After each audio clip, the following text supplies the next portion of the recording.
sudden all of a sudden I'm in a locker room and I just take off this hair that's a wig and it's an actual dick. That's why they call me Dick Tracy. Bro, I swear, Robot Chicken had me in tears on that shit. Fuck you, Mumbles. Anyway, how's everybody doing? Time for us to go to the land of Disney. More specifically, Touchstone Pictures. Yeah, so the movie we're talking about today, folks, is Dick Tracy. And why I oughta okay. Why I oughta energy. So there's a multifaceted thing for me, and I think this goes again to one of the many things that jump-started us making Three Black Geeks is the idea of movies that you don't really hear people in the black community talk about a lot, but they do know of it. And Dick Tracy is one of those movies. And that's only because if you were a millennial kid during this time period, much like what we talked about with the 89 Batman, Dick Tracy got a huge marketing push from McDonald's and any other fucking restaurant at the time in a way that I think if that happened today, people would be like, what the fuck is this? But back then, it was such a normal thing. Well, you gotta think about it. We still get that now where when we look at sporting events, they're like you'd be going to commercial, and all of a sudden you see like a Pontiac GTO move, go across the screen. Also, Fast and the Furious 6 now in theaters. They do that all the time, yeah. But yeah, there was something different about the McDonald's games in conjunction with the fucking with the fucking movies and shit. It's like not only do you get your fattening food, but you also get to sit on your ass and watch a good old movie and buy Disney products. You know what I'm saying? Something I can point out about this movie is I loved the presentation, the use of color, the practical effects. Yeah. And you want to know something? I watched this movie one time when I was a kid. Just one. In theaters or home video? Home video. Okay, so I'm the only one that watched it in theaters. I didn't like by the time I heard about this, by the time I heard that there was a movie for this, and yes, I was a kid, like all of us millennial kids.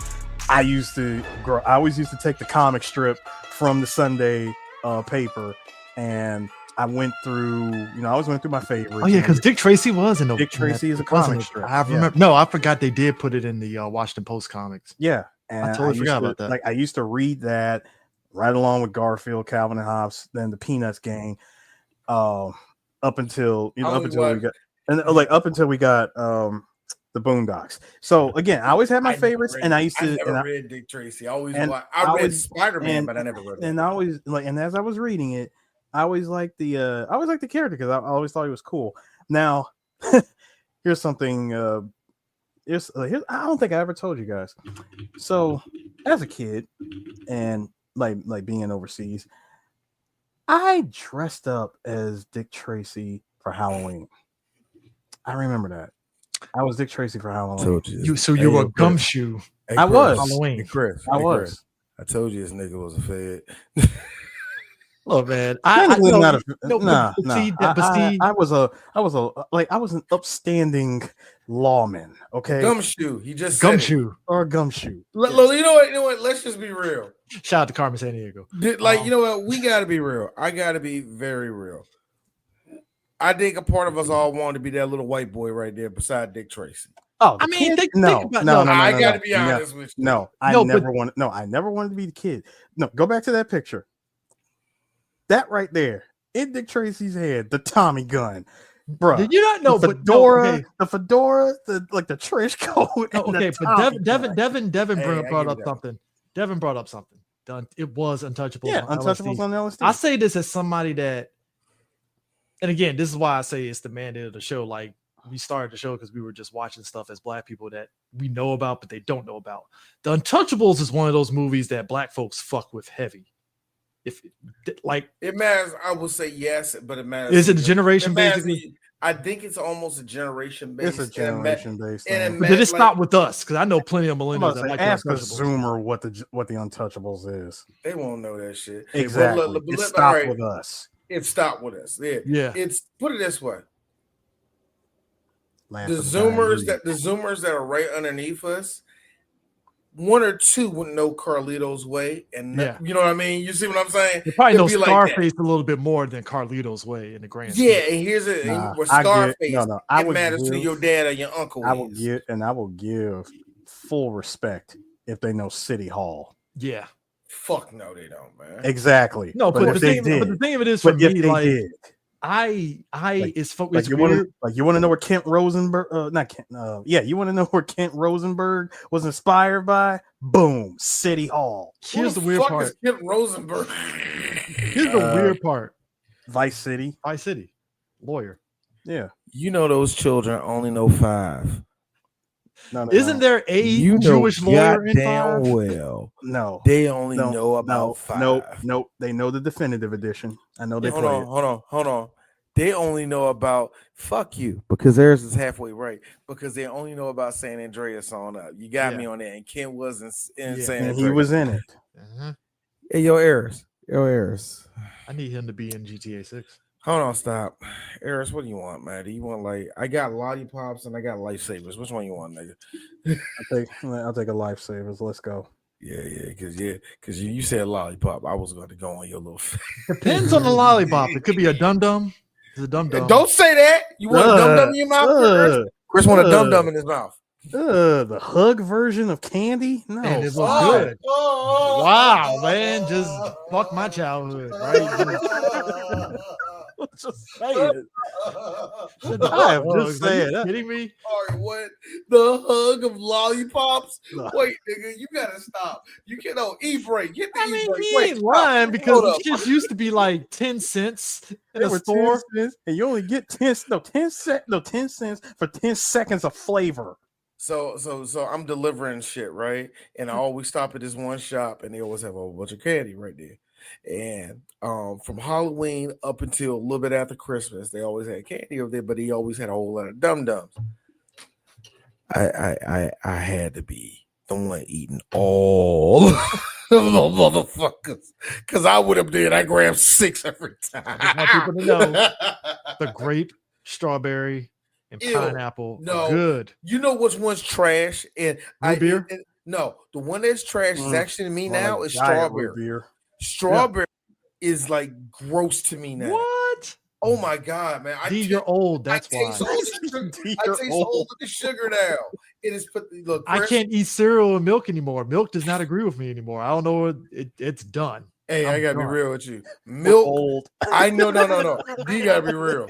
Around about 20 years old, milk threw my ass against the wall. Like, why am I farting a lot? You're gonna be doing more than that, nigga. Yeah. About 2 years special. All I'm saying is 2 years ago, I had a whole box of fucking Captain Crunch, milk and everything. The next day, my stomach was like, nobody. We're done. You want to know some diabolical bullshit? Okay. Yes, lactate milk does help. Here's the thing. You still going to get the shits. Now, yes. It's just better on degree of it. You know what my doctor said? Well, Mr. Shaw, you're going to need some more. This is not how she talked. But I'm just saying it. This is how she, well, Mr. Shaw, you're going to need some more fiber. I suggest Raisin Bran. You diabolical bitch. You know how long you on the toilet, nigga? Raisin Bran, nigga? Goddamn. We've officially hit. You want to know something sick? You want to know something sick? Hold on, I'm sorry, Eris. You want to know something sick? I love Raisin Bran. Dude, Raisin Bran has been good since I was a kid. Are you kidding me? That's like the most. I used to always think that was white. When I was a kid, I always thought Total, Raisin Bran, and just plain ass Cheerios were white women food. Sir, always thought that. You know what white women? You're forgetting one. Nope. You're forgetting one. What? Special K. Special K. I will tell you something. I will take Special K over regular. Here's what you didn't know, though. Special K actually ain't that bad. But it ain't. It's Raisin Bran. It's old lady food, man. Nah. Raisin Bran ain't actually like white people stuff. It's Raisin Nuts. I can't have Raisin Nuts never made sense. And I remember I bought a box one time when I was living in Cali, like, what's raisin nuts? Let me finally try it. And I was like, the fuck is this? Do you want to know something that made me disappointed? Honey bunches of oats could have saved you, Chris. Thank you. About just saying. Actually, honey bunch of oats. Now I don't like it. All them old lady cooks. Is that old commercial? Is that old lady stuff? Is that old lady? Maybe. No. No, I'm talking about it was just the very like suburban white people. No. I'm going off of the commercial. It was just the lady cooks. You know, like God, you know, like I said, that's one of the worst things in the world. Dwayne, you need more fiber and protein. You need to be eating Wheaties and all the rest of that. But won't that give me the suck? It's like this. But won't they give me like, yeah, I understand the fiber part you want me to deuce, but won't that cause me to have like light diarrhea? Probably. That's what my doctor said. Probably. Do I look like a working athlete? It's like I'm just trying to wake up to go to work. Now I gotta be on the toilet now because I got 3 sons, man. You heard Big Pun. I'm trying to live, nigga. Because you know what the doctors are gonna do? They're gonna say eat a bowl of Cheerios, no sugar, and you're gonna look at them like they lost their mind. No. I keep it real. The only reason why I take the raisin brand as it is because that's the only. Who knew raisins actually enhanced flavor for the first time? Do you know what it feels like to have somebody, your partner, tell you that you're an old man for eating oatmeal? I'm saying, my wife. I can't have a healthy heart now.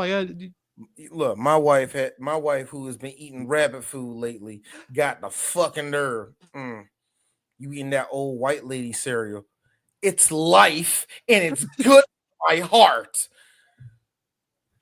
Cinnamon Life is a shit. Y'all don't know what y'all missing. Cinnamon Life is the shit. Ooh, that's so speaking of old, old and black people, old. There are a lot of I told these guys this. Dick Tracy definitely, even as a kid, felt very old. Yes. 50s Hollywood, because from the actors, like there's a lot of generational like talent in this movie. People that you probably seen if you got some aunts and uncles that watch old shows and stuff on TV. A lot of those actors are in this movie, and you'll know their faces and stuff. It's like, oh shit, I know that guy. If you don't mind, I would love to go down this list. Yes, please. This is a 1990 American crime action film based on the 1930s comic strip, and the supporting cast, like going with Warren Beatty. Just gonna start off with Warren Beatty. We have what goes as follows: Al Pacino, Madonna, Glenn Headley, Charlie Corsmo, Dustin Hoffman, James Keene, Charles Durning, William Forsythe, Seymour Castle, Paul Sorvino, Mandy Patinkin, Catherine O'Hara, Edo Ross, James Caan, James Tolkien, Michael J. Pollard, Henry Silva, R.G. Armstrong, Estelle Parsons, and Dick Van Dyke. Dog. Now, hold up. Go ahead. Also, and Mike Haggerty, the plumber from Martin that everybody thought died and shit. He's in this movie. Yes. Love it. DP. I will say, good old DP. Now, DP. Now check this out. I had to ask the wife this because it was a really good question. What is considered old Hollywood now? And 90s. She said, very true, the 90s. The 90s is old Hollywood. So when we say old Hollywood, we are talking from 1999 on back. The 2000s, don't worry, y'all got about 4 years, and we're gonna start calling y'all old Hollywood too. 4 or 5 years, yeah. So there's a clock on y'all. But anyway, the point is, yeah, I would say 99 on black and white for kids. Exactly. I'm not kidding you. Like I see my kid. When I told my kid, I'm gonna let you see Scarface. His eyes widen, not in the sense of I'm going to see a cool movie, but oh god, it's gonna be some old shit. You know what I mean? Like, so, I think about it right now. So that's the wild part. But here's the sick part. Because I got him watching old shit. Hear this nigga. Hey, yo, dad. So. The way I like it, I like Bad Boys 3, then Bad Boys 2. I like Bad Boys 1. I don't like Bad Boys 4. You went back to see Bad Boys 1? Yeah. You liked it? I liked it, but I thought Bad Boys 2 was better. But 3 was really good. And I'm like, what? Wait a minute, is my son a cinemaphile? Gross, for one thing. Hey, look. You can't like that's the one thing as a critic. Look, it's Bad Boys. So whatever tickles your butthole. So it's all you get. The reason I have my hangups with Bad Boys 2 is because let's be real, that movie is partly 9/11 propaganda. You're not lying. It's a very loud. America can rebuild itself type of movie. It's basically pre-Taylor Sheridan era. And you can tell, and because the next movies he did was the Transformers movies, and you might as well say Ivan Netanyahu through the whole movie. Join the army. You too can fight alongside Optimus Prime. Join the Navy. Until you got to. Except Michael Bay just had to give you. The only thing Michael Bay did at one time, The Simpsons was funny. Go ahead, Chris. It's because Michael Bay gave us the revised version of Stan Bush and was like, "Join the army. You two can sing alongside Stan Bush and Transformers." And I'm like, "Yeah, I heard that the 2007 version of that song.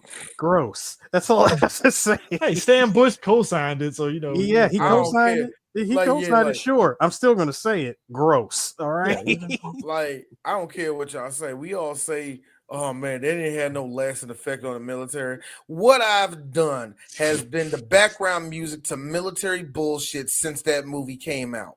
They're bombing houses with fucking drones.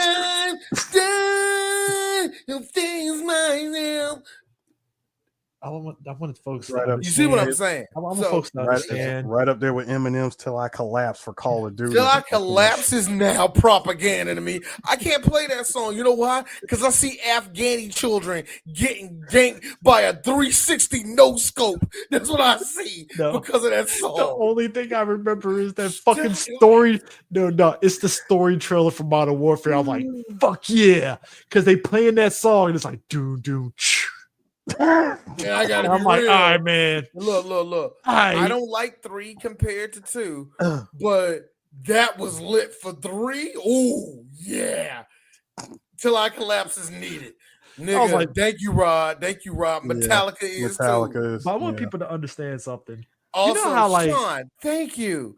That's old white women food to me. Oh yeah, grape nuts. If you have to eat grape nuts, yogurt goes good with grape nuts. I heard about that too. But anyways, real talk, y'all.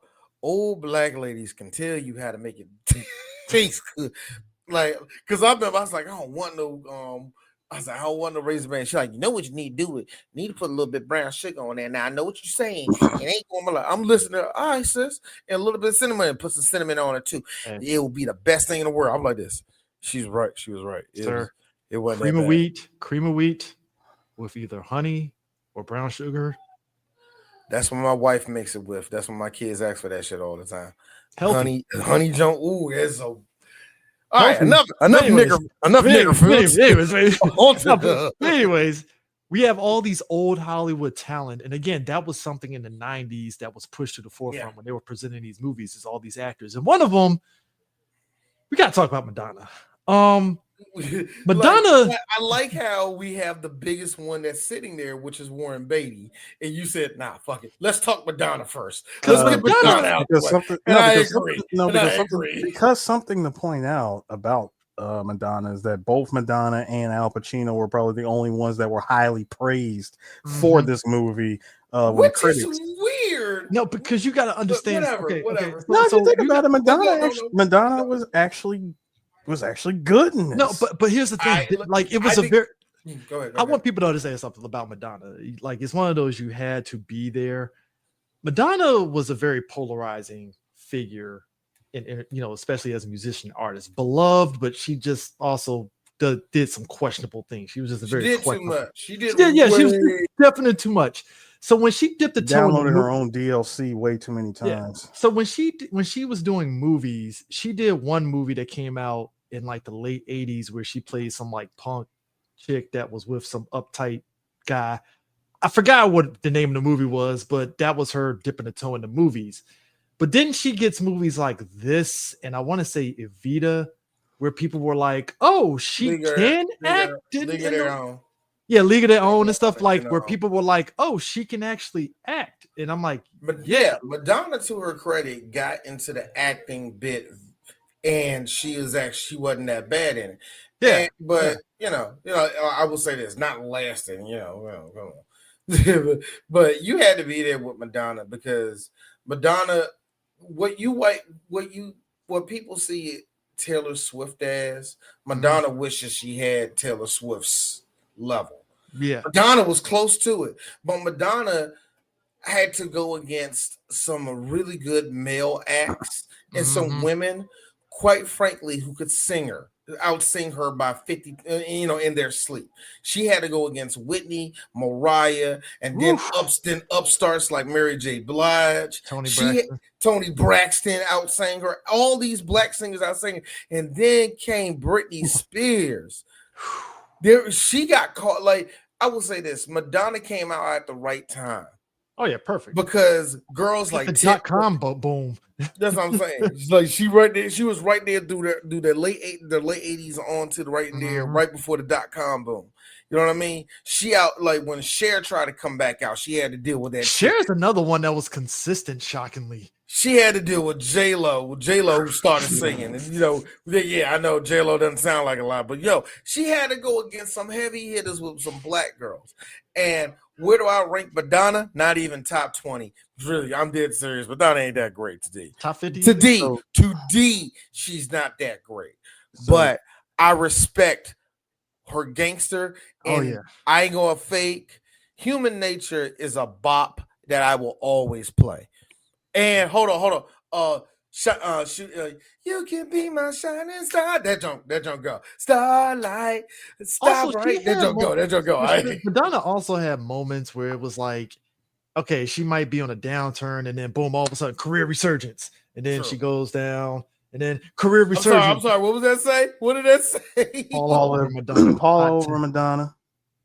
No. I can't. Oh man, Paula over Madonna. Okay, hold on. We talk. All right. Hold on, guys. Hold on. Full package.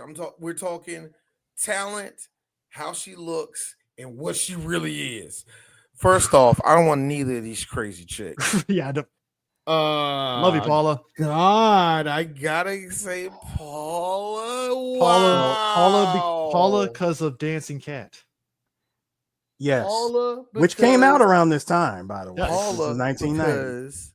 Paula is not the better singer, not at all. And second, by the way, Chris, that is MC Scat Cat for you. And several, hold on, Rod, and several other ladies too. Yeah. Apparently, I just found out the girl. High top fade though. oh yeah, Chris. Apparently, another one to add to the list of J-Lo voices is the girl who did Uchiwali.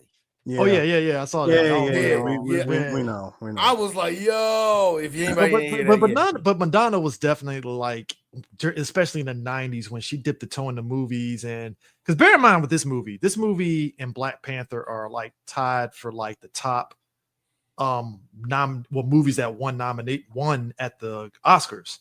This one at the Oscars, please tell me it had to be visual. It had to be visual. Best visuals, best costume, and best song that Madonna sang. Wow. It won those three. Hold on. The Madonna song won? Really? It was a weak year, huh? All right, so check this out. Check this out, gentlemen. Since we're talking about the cast, let me run through this, and then we can go through the next portion. Now it says, although Al Pacino was Beatty's first choice for the role of Big Boy, Robert De Niro was under consideration. No. Glad. Yeah. Okay. You got the right actor. Next, Michelle Pfeiffer, Kathleen Turner, and Kim Basinger were considered too expensive as Breathless Mahoney. All right, let me finish. I'm getting there. Just follow me. Sharon Stone went audition for the role, but she was turned down.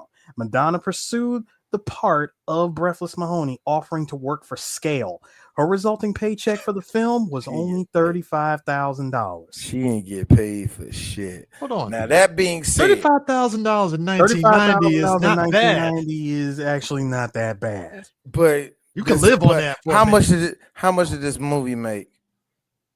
This movie, if I ain't mistaken, 162 million. Yeah, 162 million. Worldwide. That's why the actors against went the $46 million budget. Yeah, that's why the actors went to strike. That's all I Now- got paid for it. Oh yeah, bear in mind too. Now, Oh, go ahead. one other thing. Now hold on, real quick, Garris, before you What? go and continue. That short list. You said Kathleen Turner, Kim Basinger, who else? And Pfeiffer. And Michelle Pfeiffer. Now I got Mhm. a question. Those three plus Madonna, who would y'all pick? Just real quick. I Well, personally don't forget Sharon Stone. She was also auditioning. all right, look. But you say because I saw that Wikipedia entry, to me that was like, yeah, Sharon, no, we ain't got time. Fuck her. That's what that felt like to me. If this is 1990. Like they just slammed the door in her face. You said Kathleen Turner and who was the other ones? Kim Basinger and Michelle Pfeiffer. Okay, I'm gonna say Michelle Pfeiffer. Okay, I would go okay. with Michelle Pfeiffer in this. Sorry, Kathleen, you gotta go. No, but here's the thing: like, if it wasn't singing, I would go with Pfeiffer. But since it's singing, I would kind of lean it in Kathleen's direction. Gross. I wouldn't pick Kathleen Turner at all. Kathleen at the time was still looking good. I'm not saying no. I didn't say she didn't look good for the time. I just said no to it. Kim Basinger. Kim Basinger, maybe. Wrong movie for her. Because this is coming off of Batman, Kim Basinger, essentially. No, she ain't came off of Batman. Yes, she did. Dude, Yeah. Batman 89 was. Dude, this was 1990 when this dropped. Yeah. Okay. Literally a year later. Because because this thing ain't going to production until 1988. That's what I'm saying. So that kind of threw me off. That's all. My bad. Yeah, I keep on forgetting that. But yeah, I say no. I would say no to Basinger to be in it. But whatever. Anyway, moving on. That is kind of interesting. So moving along from that, here's something funny. Sean Young claims she was forced out of the role of Tess. We're not doing this with you, Sean. Which eventually went to Glenn Headley. After rebuffing sexual advances from Beatty. In a 1989 statement, Beatty said, "I made a mistake casting Sean Young in the part, and I felt very badly about it." Mike Mazurki, who had appeared in an earlier Dick Tracy film, had a cameo appearance. Beatty approached Gene Hackman to do a cameo for the film, but he declined. Gene Hackman would have been like acting. Butt face. So butt face, do you see it? I can see it, but I can see your way, Dick. You just see his ass face like, God, that's Gene Hackman. He's acting his ass off on this one. Shut the fuck up. Shut the fuck up. We're saying acting. Now, Eris, you know what that sounds like to me, though? That sounds like you and Sean Young, because this is Warren Beatty, who was the Leo DiCaprio of his time. Mm-hmm. My bad. It clearly sounds like he raw dog Sean. She got nuts. Hold on.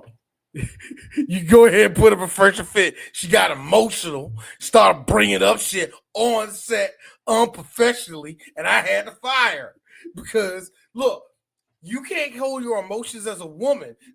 That's what I felt like. What happened? Sean Young was probably in her right of, hey Warren, you know I'm gonna need an abortion, right?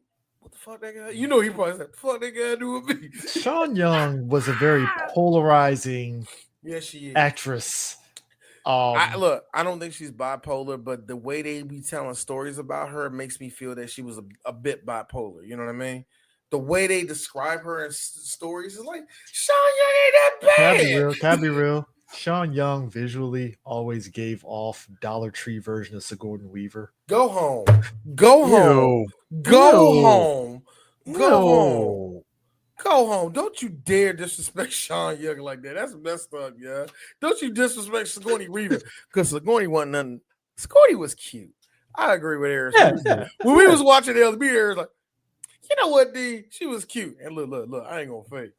when who was that? When Vigo was not Vigo. Who was the bad guy in the first one? Vince Clortho. When he was inside of her. I ain't gonna lie. When she get, are you the key master? Oh, folded like a chair. Folded. Yes, folded. Not even a second. Every guy that sits there and says he would have been like Bill Murray is full of shit because they would have folded. Are you the key master? Look, here's the thing, baby. Here's the thing. I ain't got the key, but I can find one.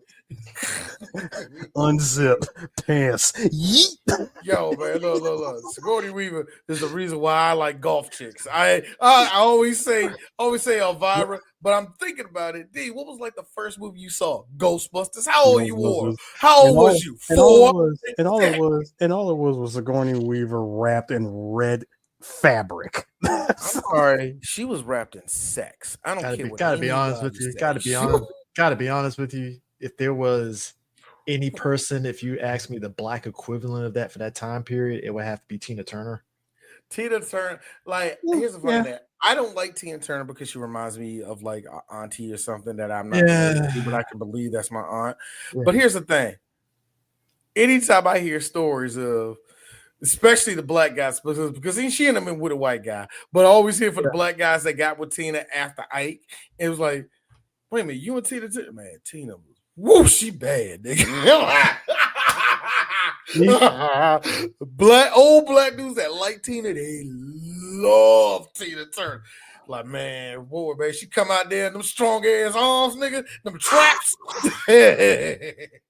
I'm just saying that about Michelle Obama. Everybody, why you call like that? What you talking about? Obama, Barack be licking that section. Funniest thing ever. If you ever get a chance to, you don't mess with the Zohan. There's a part where they're arguing in the street, right? And somebody was like, Michelle Obama's calves. And I'm fucking dying because I'm like, oh my God. I was like, God damn it. Why did they just do that? But it's a funny ass joke though. Now here's the funny thing. I think with Sean. Now back to the whole thing. Like, I think Sean Young I think that sounds like Hollywood shenanigans at its finest to me. You know what I mean? Something clearly happened. Good old Hollywood shenanigans. That sounded like something personal happened backstage. Now I did bring up Warren Beatty being the Leo of his time, and he was a heartthrob throughout his career. Even up at this point, women were still falling for him. He was still a bachelor at this time. And a lot of white men were at the time. And here's the thing, no bullshit. He wrote a lot of his feelings into this because Warren Beatty, not only, and we can get into that real quick after this, but Warren Beatty owned the rights to this. So he also was, not only was he end up becoming the director, and Eris, I know you're going to get to that next. Not only was he the director of this, but he was also the producer. He had creative control, all the rest of that shit. And one of the things that he wrote in here was he wanted this to be a story about Dick Tracy settling down, because Warren Beatty was like, you know what, I need to get married. And real quick, it makes me tickle. I'm not a big fan of Annette Bening, but to find out that Annette Bening was the one that put it on Warren, and he was like, nah, I gotta come back to this, makes me laugh. I mean, like, you the one? Annette. No, think about it. It was quite literally 2 years later that he got married. Yep. And that's how it was. So he started dating Annette Bullworth, was that before Bullworth? Way before. Bullworth didn't come out until like 97, 98, man. Okay. Yeah, I keep getting that time period mixed up. But still, Annette Bening was the one to take him off the shelf. And I think I think for some women taking holes off the shelf is like, you got him? What? For Annette, bro, she's Batman shooting the sniper rifle at Doomsday. That's how she bagged him. No, one thing is this though, and I looked at shot him from a distance. Now, D's ain't shit ass, but I'm being real with you, Annette Bening. If you see me, this is how it looked up. Annette Bening, 1989. Yeah. Oh, you actually looked up Annette Bening 1989? No, hey Chris, this is what I did. Yeah, I can see. Yeah, I see what he's saying. So, Because she's an old white woman to me. You know, So- so that's the reason why I like to bring her. so get all right. So She get has a this. very suburban mom look. Exactly. I get it. So, gentlemen, more on the film. Put them juice boxes in the back of the van. More on the film I wanted to bring up was that. Go ahead, Eris. I'm sorry. Was that the principal photography started for this on February 2nd, 1989. And the filmmakers consider shooting the film on location in Chicago, but the production designer believed that Dick Tracy worked better using sound stages and backlots. Thank God they did that. That's my thing. Yeah, that's my thing. And other filming took place at the Warner Brothers studios in Burbank. In total, 53 interior and 25 exterior sets were constructed. Beatty, being a perfectionist, often filmed dozens of takes for every scene. Yeah. And that's the thing too. Like so this whole movie, because Warren Beatty had the rights, you can definitely tell that this movie had a lot of passion behind it. Like he really was such a stickler for perfection. It's like, yo, Dick Tracy needs to be this, even to the point that, and this goes into another rant I have. I don't understand why there's a need when it comes to certain things to go dark, right? And Walter Hill wanted to do a dark and gritty Dick Tracy. And Warren Beatty, that will work today. Yeah, but see where I'm getting at here. It's like Warren Beatty wanted to stick to the spirit of the 30s comic. Yeah. And I think that was the best choice that you could do for it. But my thing is, why does everything have to, like, so you know about this whole thing with all the copyrights being anybody can use them now, right? Like stuff like, you know, Popeye and Winnie the Pooh, things like that, right? So it opened the door for people to do whatever with those properties, right? I kind of hated that the first thing that people go to afterwards was, what if we make Winnie the Pooh but dark Friday Nights at Freddy style? And it's like that, or when they decided to make Pinocchio a horror movie. Two reasons. Yeah, Popeye horror movie, and it's like, why? Because two reasons. Number one, the movies that get greenlit the fastest are horror movies, because there are so many studios willing to put money into horror movies because they are easy get. They're like a millionaire having a bunch of like a millionaire that owns a whole lot of stuff, but he has like 6 or 7 dry cleaners. Why? Because that's where that's line in the pockets. Plus, plus, horror movies are like junk food to Hollywood. And here's the best part: in some cases, even with some very good cheap practical effects, the whole thing to shoot a horror movie is cheap as hell. It's cheap as hell to shoot horror films, believe it or not. You know what I mean? Well, that's why those are fastest to get greenlit. It's the reason why, current events aside, of an unprecedented $90 million horror movie in Sinners and stuff, because to your point about horror movies being cheap, that's like the first of its kind to be that expensive and stuff. And yeah, that makes sense why you want to do that. But a dark and gritty Dick Tracy just doesn't hit for me. I think it would, but here's the problem: nobody's gonna watch it. Nobody's gonna watch it. It could be done today. It could be definitely done, period. And I think it could be a good movie, but I think nobody's willing to watch it. I think as gritty as you get is showing a dead body.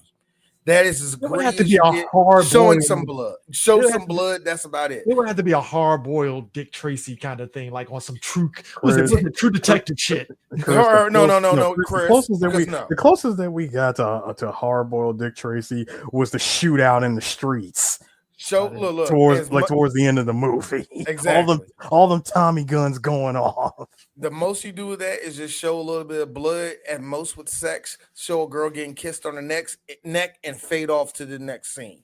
You're not going to get nothing harder than that, and you shouldn't be. At most, it should be PG-13, but only because there's one scene where Al Pacino go like, "I don't give a shit about you, Tracy." That's the only reason why, because he said shit in the third act. So that see what I'm saying? But see that, and that's the thing too. When I was saying about like Warren Beatty really kind of do this, it really felt like he was like, no, we got to keep this like to the spirit of the 30s through and through. Chris, good example, and I'm going to you. If you were doing Batman, you're going to go what? Detective Batman. Yes. Right? And Yeah. more than likely, it's going to be 70s, 80s, 90s mix of Detective Batman, wouldn't it be? Yeah. In that You're way. good. Chris will get on all of y'all last nerve because I already know exactly what you want. I'm with it, but WB is going to be like, hey, so it's been 3 months overdue. Where is it? And because Batman punched somebody in this movie. and because of Chris's director of photography, y'all gonna be I'm gonna be just as annoying. Oh my God. So where y'all went to shoot? We went to shoot in Pittsburgh and we went to shoot in Toronto. And I hated both of those places. We got to go somewhere else. What about New York City? Here's Eris. I'm not doing New York. Eris don't want to do New York. Who gives a shit? Go to New York. That's going to be the whole. I'm like, we are not going to New York. I'm like, all right. I'm like, okay. Have fun paying for it. Eris, no. Everybody get quiet in the room. The young intern, you hired Eris because you like her. She's really good. I got some composite shots of Jacksonville. Get the fuck out the room. You're not fired. Just get the fuck out. Leave. Wendy, I love you. Get the fuck out. Like, but get out of my sight. Hey, look. After Eris done with the meeting, I got a text Wendy. I got to tell her I'm sorry. Eris likes her. He really likes her. Tevin is right though. It's just that she had to shut up. Tevin is definitely correct. Dick Tracy walks so that Sin City could run. And here's the thing: me and Chris talked about this. If you're going to redo this movie, it's going to have to look like The Spirit or Sin City. I will say this: you can still do what they did in this movie, make solid colors, because Wes Anderson does that a lot in his movies. There are still directors that fuck with the solid paint type of thing, and they use that to do all the heavy lifting of of HD coloring. You know what I mean? They let that do most of the heavy lifting. You can still make a movie that look like this. Now the matte paintings and all that. Welcome to CGI. I'm sorry. No, sir. I'm sorry. Somebody I'm sorry. We're making this authentic. I forgot. No. Yes, we are, because, sir, this film was one of the last major American studio blockbusters to have no CG. Yeah. It was all soundstage. Yeah. Soundstage and matte painting. You can tell. Yeah, you really could tell just from the matte painting. Like every time you saw the matte painting, I'm looking at it, I'm like, that's a set. You want to know why? You know why? That's a painting. You want to know why? That's a set piece. But you know why you get so used to it? I think Who Framed Roger Rabbit, because when old boy goes to Toontown, there's moments where Dick Tracy kind of has those things with the visuals when they're walking through the town and they kind of do the shot of the city and they're walking. It's like has a very very high isometric shot. I know what you're talking about. Because you got to think about it. Back in the day, before there were big ass highways, there were just roads leading into cities like that, and you would get these long roads where you'll see the city just rise over the horizon like that, and you can't. Just where we at in time, we're never going to see a shot like that ever again. You might find like a back way into a city, and all of a sudden you're like, "Oh, that's gorgeous." And you see the city peel out, but not in that style. You're not going to get that no more. You know, a movie that shows a matte painting, and it's so obvious that it's a matte painting, but because of how the movie is made and how it was produced, you accept it.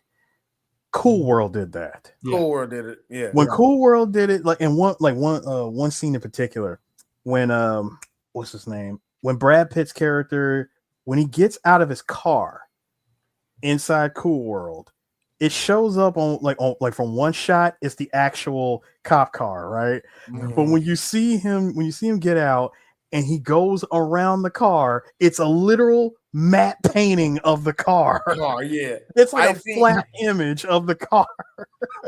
That ambitious shit. I love that stuff. I love that ambitious shit. And I just laugh because I'm like, there's a studio exec that was pissed the whole time. I know that's the thing that makes me laugh about movies. I was like, if anybody was mad, it was Ralph. Yeah, it like Ralph. Ralph probably didn't. Ralph was probably cool with it. Maybe I don't know. Ralph was weird. Ralph was weird. Ralph Bakshi did not like this movie. Really? Dude, he hated what the Yeah, studio did to Oh, it. yeah. Okay, I understand that. Remember, he hated what the studio did to it. They took all control away from him. Yes, Like they did. he, Yeah, I forgot like about that. remember D. Ralph Bakshi. I think the movie would do better if you just give me the control that I need to, to make this the way that I want to make it. The studio. Fuck you, Bocce. No risk, no reward. You know what they say? No risk, no reward. Oh. Literally. In other words, we got it. AKA, We got this shit. AKA, We got Gabriel Byrne. We understand what this. He's gonna be around forever. We get the message, Can right? y'all put that- Kim can y'all- Basinger might show a titty. We can't show breast in here. we might show a titty. What are you gonna Can say, y'all Chris? put that? Can you put that picture back up? Oh, no risk, no What? reward. No risk, no risk, no reward. I feel this has been the mantra of our current administration. Jesus. What did Trump do now? Did he ban carrots from America now? What Just happened? you wait, buddy. Actually, I always thought. Actually, I Get always thought. rid of the color orange. No, actually, I always thought this was the image of our administration. Every time they're questioned. You that bitch get up there and say y'all don't understand legal stuff like I do. Like I like how you got the most bitchiest white girl to go, excuse me, I'm in charge. I'm telling you because I'm the spokeswoman. What? And you can't It was a No, wait, no, wait, D, I got you. Her response.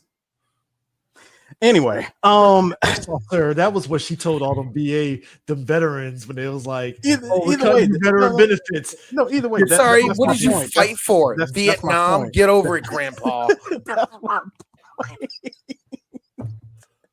That was Oh, my look at me. point. I have Desert Storm Syndrome. That was my point. I have one arm because I went to Afghanistan. So, Give me money. I've Shut never- up. I've So- never in my life seen.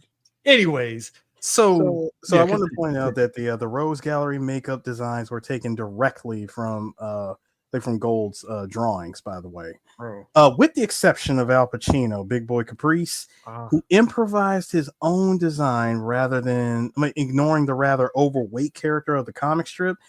Dude, Pacino's makeup took 3.5 hours to apply. I mean, if you think about it, think about the fact that they actually went for it in this movie with the visuals of the gangsters, right?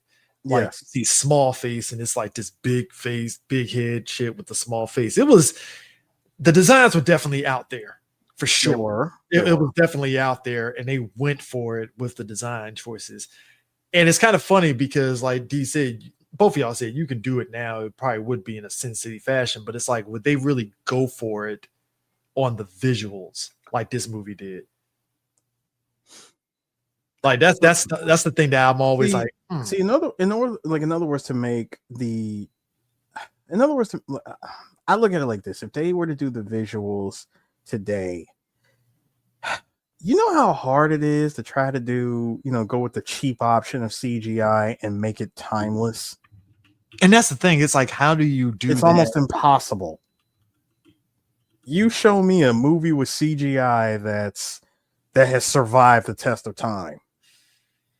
In terms of what? Because I mean, Jurassic Park. That's different. No, but you said stand the test of time. Jurassic No. When I'm talking about CGI, I'm talking like on the level of like the Bay Turtles. So, if we're talking recent, Iron Man 1. Okay. I mean, that's something that, like, when you look back on it now, like, that shit held the fuck up. Mm-hmm. Like, to this day. Held up. Okay, Chris. Since we're using, that's why I was keeping it modern. I didn't, hold on. Since we're using the MCU, how about Quantumania? You know what? Jokes aside, I think we will look back at Quantumania and probably say as a beautiful mess. Yeah, like we were probably way too harsh on it. It's kind of like, it's like when I go back and watch Spy Kids, right? Like those movies are ridiculous, but like you appreciate it's one of those things where you appreciate the stupidity of it in terms of the visuals. It was just wacky, but then you go back and it's like, okay, maybe I was too harsh on it. I get the vision of what they were doing. That's how I feel about Quantumania. It's like, I see what you're doing, but it's like, okay. I got you. I got you. I got you. I got you. Hey, Tevin. Tevin. Wait. Hey, Tevin. See me in 2039. Avatar will probably hold up.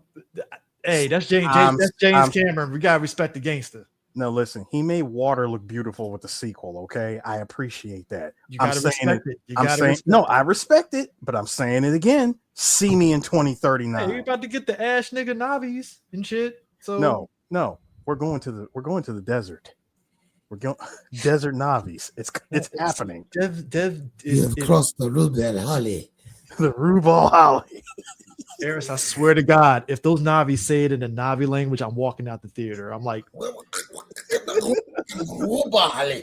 I'm gonna be mad if they actually do go to the desert because I'm like, I called this years ago. I'm gonna stare at Eris and I'm gonna be like, Eris. I hope so. Because I hope I'm in the movie theater. The second we see the dust, we see the desert.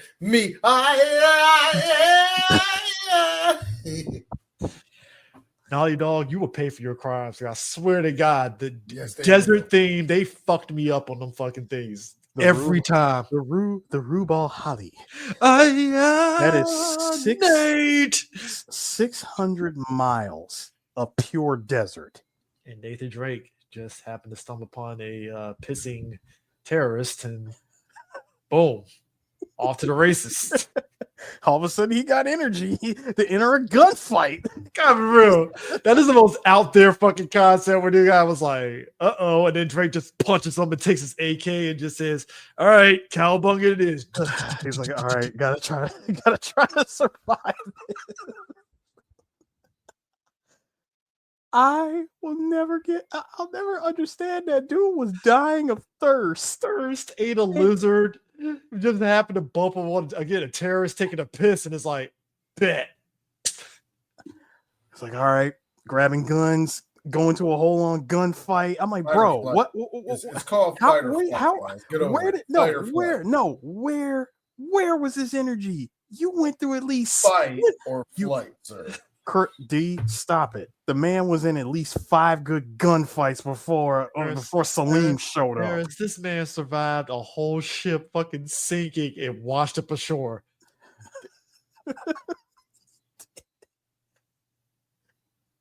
My man held onto a car. He held onto a cargo box out of a crashing plane. Hold on.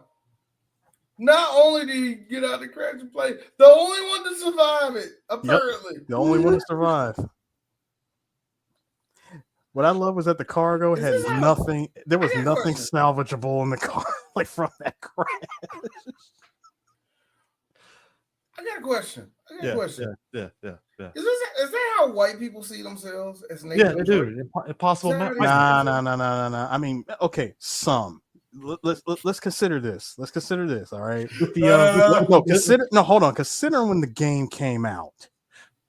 Well, if we have to preface it with this, Eris. When did Uncharted 3 come out? I don't know. Obama. Obama. Beginning of Obama. Like, didn't it come? Like wasn't because what? Uncharted 2 came out with 2009.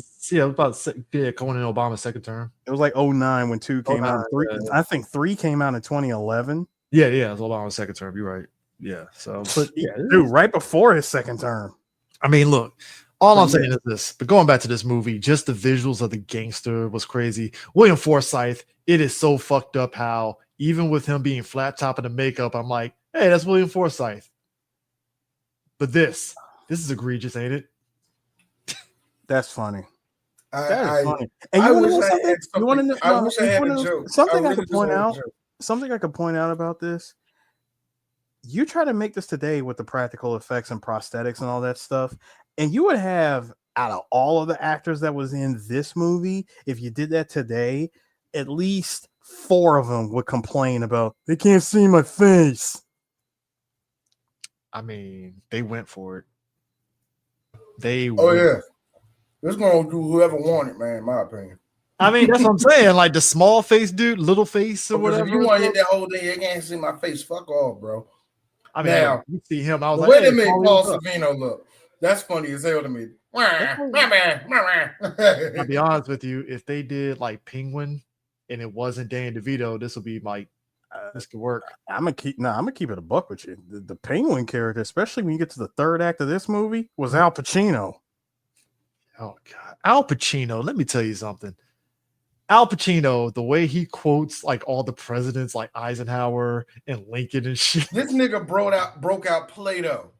Thank you. You know this nigga know what he talking about. He breaks out Plato. Yeah, I'm like, wait a minute, why is he just quoting these men? It's hilarious, man. Dude, it's just what really makes Big Boy Caprice work for me is the fact that Warren Beatty was like, you know what you did for Scarface? Yeah. Now do that. Yeah. But what? I need you to be Scarface. Tony Montana if he lived. Yeah, yes. Tony Montana. You know what? Thank you, Tevin. Yes, that's exactly what that was. Noises. Wild Pacino noises. Wow. We need wild you Pacino ain't lying. noises. Come on, Billy, get out there. I want to be with you. Come on. Mystic J, he said, was this the beginning of crazy yelling Pacino? No, it wasn't.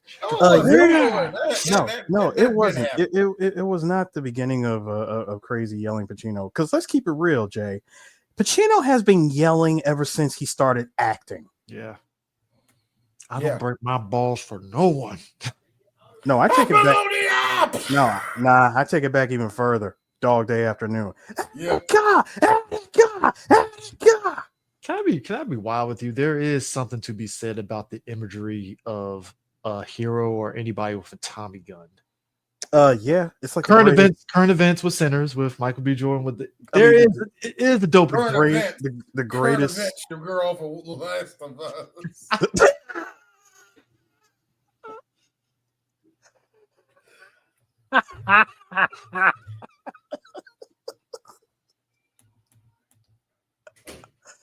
Habibi firebombing got a missile tuck. If them robbers come through, then I guarantee they give it up. Lifestyle huge, this basic bitch, she in the little stuff. Hit a bucket, shit, I'm Joe. Ooh.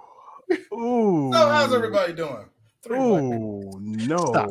Have a time. No. That was good. No. It's hammer time. Bow. No, I need that clip from Child's Play. I need the hammer hitting old girl in the face. Hey, I gotta be real with you though. As she throws herself out the window. Gotta be real with you. I had to respect Joel's gangster in the show when he just told Abby to shut the fuck up and get on with it. I was like, thank you. Yes. Thank you. Yes. Oh God, yes. When he said that, I was like, even you know what? I respect it. No, even I was like, look, get it over with. Thank you. I'm about done with this. I respect it. I was like, I respect your gangster, Joel. 14 million different realities. Not a single one am I walking away from it. Thank you. It's like, come on, But now, even though I did wish he had said the line, which was just go ahead and get whatever speech you rehearsed out of the way. I wish he did quote the game, but hey, I accept what he said in the show. No, but like the imagery of the hero or villain with the Tommy gun, it's a powerful imagery. And like you said at the outset, like when you see the kid and Dick Tracy, it's that Tommy gun. And it's the Tommy gun. And just because that's how it is, even in like the Tommy gun as a weapon is it's a machine gun, and it just looks dope as shit. Like, come on. Like, I think the Tommy gun was my favorite, and then all of a sudden I watched John Woo movies, and now I want 2 9mm and I would say between like all the other Hollywood, the gangster movies of like the 30s and 40s, like to the 50s to a certain extent, to Godfather, to the shootout portion from Moonwalker, to this, to oh God, just seeing a Tommy gun in any media. Even Resident Evil 4 with the Chicago typewriter. Resident Evil 4 with the Chicago typewriter is just beautiful. I mean, and it's like I said, sights on it is trash, but whatever. But let me tell you something. We sit there and talk about the Tommy gun, but I'm starting to respect the shotguns of this era, the sawed-off ones and the actual tactical shotguns. Oh yeah, respect that. Because it just felt like you get shot by those shotguns, you're dead. Like they ain't no coming back. Like you're done. It's just and then boom, you're done. Like John Wick actually does a pretty good job of showing the shotguns in that movie too. What was it? The 12 gauge slugs, armor piercing. Oh my god, damn! Fucking people up. Like it's just that's worse than hollow points. Yeah. I mean, but all the gangsters with the Tommy guns and the bright suits. I mean, I would say with Dick Tracy having just the yellow jacket and the yellow hat, but he kept a black suit on the whole time. I'm like, dude, that was a fit. That was the thing. I mean, that was the thing of like really showing the outlandish nature of it and stuff. I think it's funny that like when you get movies like this, there did kind of spark a little bit of people trying to dress like that at that time and stuff. Because I remember, like, we think about like how everybody black kind of dressed up for Black Panther, right? Mm-hmm. I remember when this movie came out, like when they did the premieres, people were all dressed up in the gangsters, and it was a time. Like that was like, a crazy time. You almost think it was the 1930s or 40s because everybody had a suit on. Also, maybe this is why white people are trying to bring us back to the 1950s now, because it's this shit. Which I'm like, y'all really romanticize that shit where you had to boil food? Like that's what y'all want? You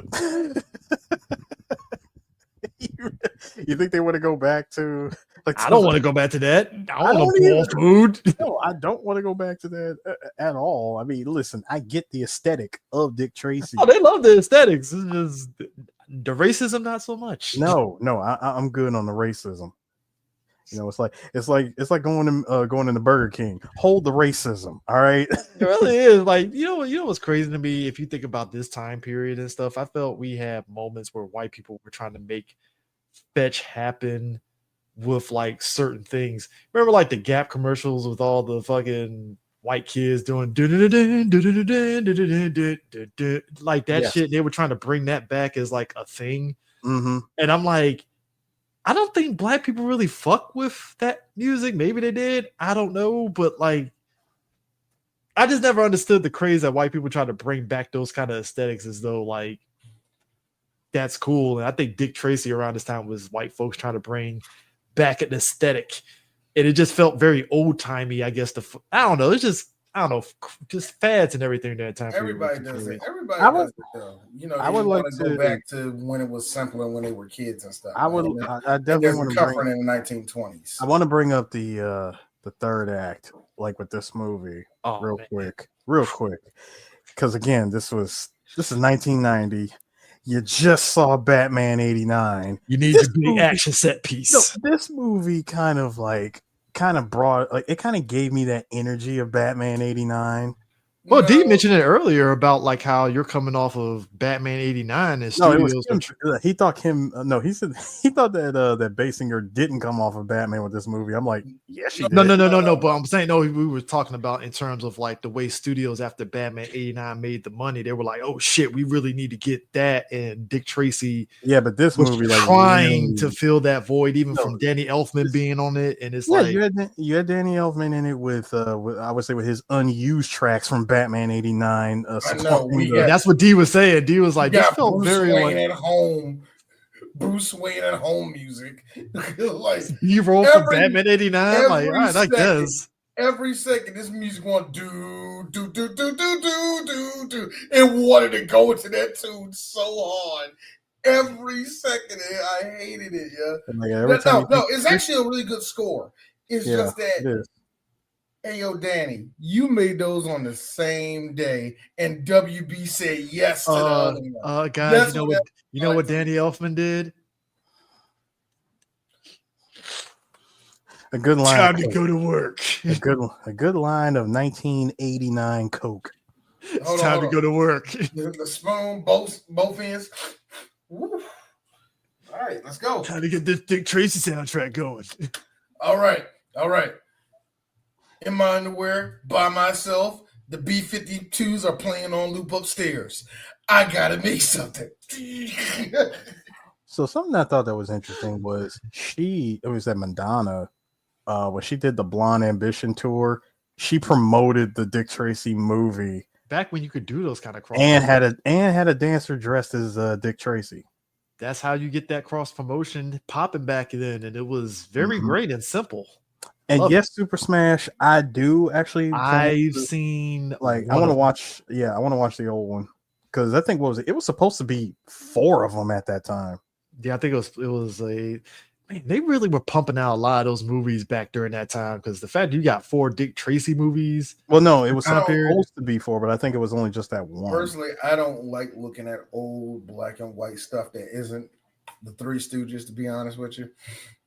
So It's a Wonderful Life.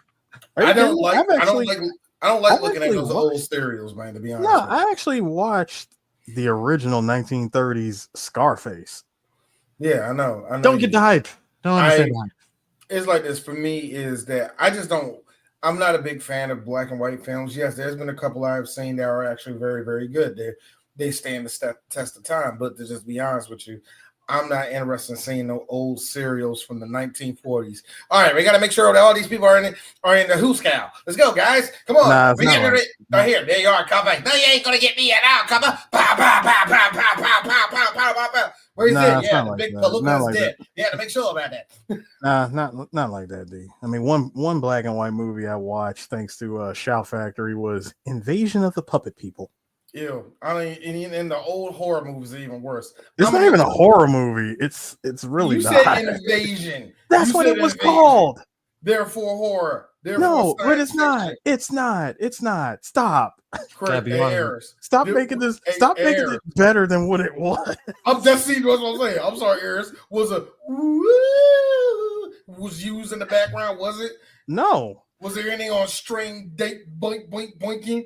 No. That's when you know you're watching a bad one. Can't be real. But it's called Invasion of the Puppet People. It's literally about a toy maker. Well, a guy who makes dolls out of people. And let me guess, using a shrinking machine. It was some Vincent Price motherfucker doing this thing. Now I have you, and now you are mine. Let me guess, it was like that, wasn't it? No, it wasn't. Well, he wasn't like. There was no crazy close up or nothing like that. However, there was. Bullshit. Nope. Because I've seen this movie 100 times, and what they did do, much like what they did with Dick Tracy, the 2 camera setup. Where you're seeing a close-up of a hand, but you're also seeing clear image of a character's face on the other side. I gotta be real with you. There is the Foley guy or 2 guys with tap shoes on their hand going. So the whole basis of it is that Dick Tracy, like D said, Tim Burton doing this would definitely been like. Well, he was offered to direct it, but he declined it because he was already doing Edward Scissorhands. Yeah. So like my thing about this movie is the whole thing, like D said at the outset with Dick Tracy, was that the idea of like Dick Tracy's character settling down and getting married because his girl is like like he cares about the job more than her and stuff. Here's my thing. I hate the trope of, and there are ways, and we talked about this actually on Heat with Al Pacino in this situation where he was going through a divorce. And I said, there's something I learned with the older I get when it comes to these situations. It's not so much you're a husband with a hard job like that. It ain't that. It's just, when am I going to have you? Yeah. When are you here? When are you present? And sometimes, in some cases, women are not acting like because they know how hard your job is. But sometimes, like, nigga, we on vacation. If you don't put your goddamn phone down and enjoy the ambiance. You know what I mean? Like I get that.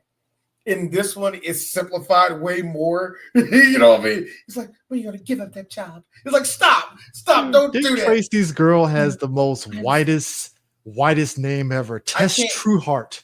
I can't tell you to give that up. I'll let you. Bro, this definitely sounds like the most crazy shit ever. That's what it was. Sorry, Attack of the Puppet People.